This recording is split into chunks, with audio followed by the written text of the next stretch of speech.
This week, the British Science Festival is taking place in Newcastle. Newcastle, like much of the modern world, has a rapidly ageing population, and this presents some real challenges for the city.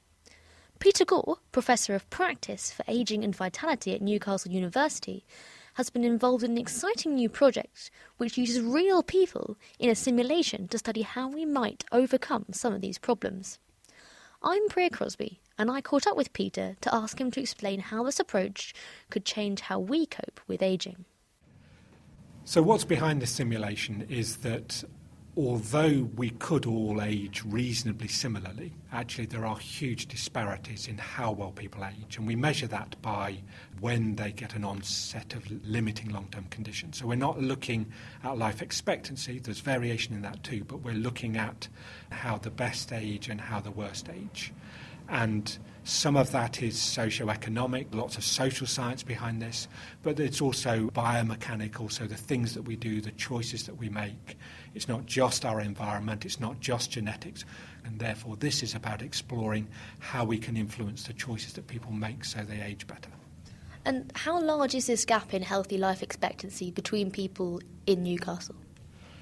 Well, actually, the worst is more than 11 years, but in terms of the simulation, we're looking at two areas where the difference is about 11 years. For a 55-year-old, so if you're 55 in the best area, you will live to be nearly 75 before you get a limiting long-term condition.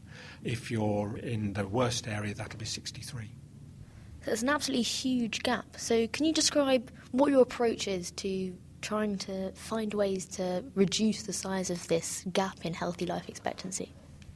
So we largely know what causes people to age differently, better or well.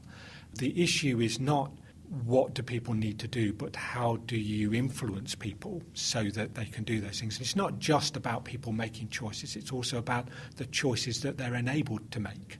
So if you don't have access to a GP, you can't get good advice from a GP, even if it was theoretically available. So this is about presenting a community with the evidence, but around a variety of interventions that we know can impact this gap, and looking at how two different teams approach that problem and see what we learn about how people respond to the suggestions that people make. So we have a very open discussion. People come as themselves, so they bring their experience, but they're not representing a particular organisation. They're just here to learn and explore and see how people respond.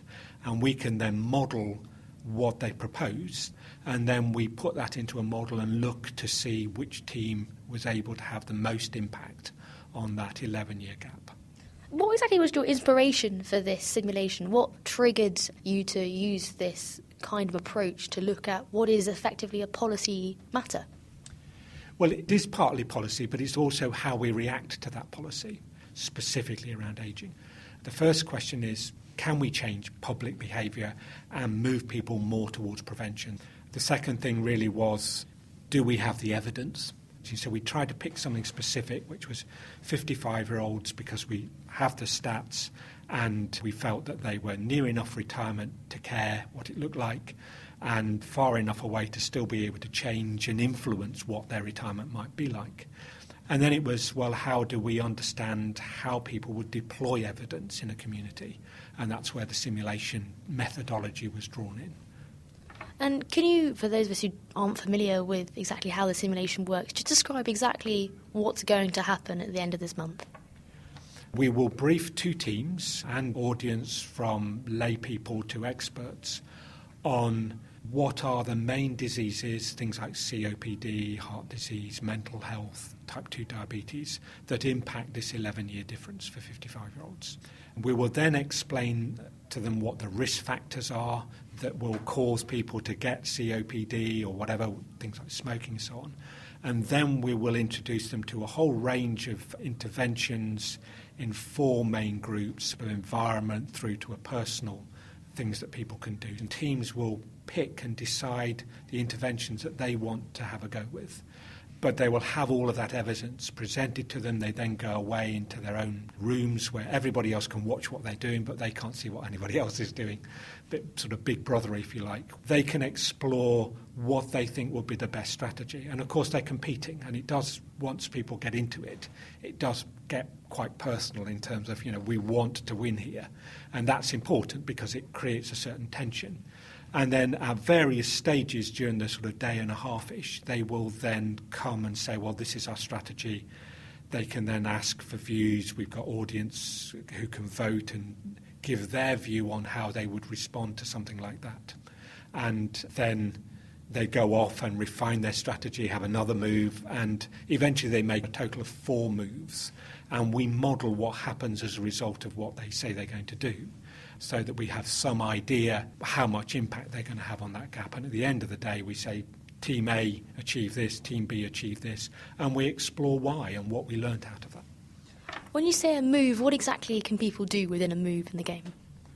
So they pick some interventions and they say, so what we're going to do is we're putting our money into smoking cessation, or we're going to subsidise people to go to the local gym, or we're going to improve that green space so people use it more and therefore they're more physically active, or cookery courses, or a variety of different interventions.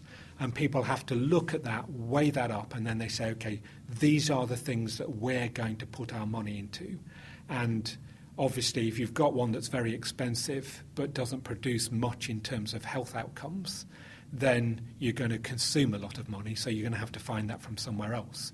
So it's also about making really difficult decisions about what am I not going to do. So I'd love to do them all, but I can't do them all because I'm only allowed 2 of each. And also I've got to do it in terms of balancing an expensive one against an inexpensive one. Some things actually cost you money to do because the health benefit is less than the cost. And what are you hoping to get out of this simulation from this game? What are you hoping to see? I guess in the long run, the hope is that people will learn things that they can deploy in their communities, that other people will then pick up that game, and we will actually change the way we do things. We will do some things differently because of what we've learned in the game, and we'll see people ageing better as a result of it. And are you hoping that this will go on and be used across the country? Are you hoping that other cities and communities will take up this concept? Yes, absolutely. So we're in touch. In fact, we've got somebody from Public Health England coming to look with a view then to potentially using it as a mechanism for exploring local ideas. Remember, this is about, it's different in Newcastle to Nottingham to Sheffield to an area of London or whatever, because the disparity is very localised. It's often down to a particular ward of maybe 10 or 12,000 people. It's not an average problem. We solve this by finding specific issues and addressing those in specific localities. That was Professor Peter Gore with me, Priya Crosby, at the British Science Festival 2013.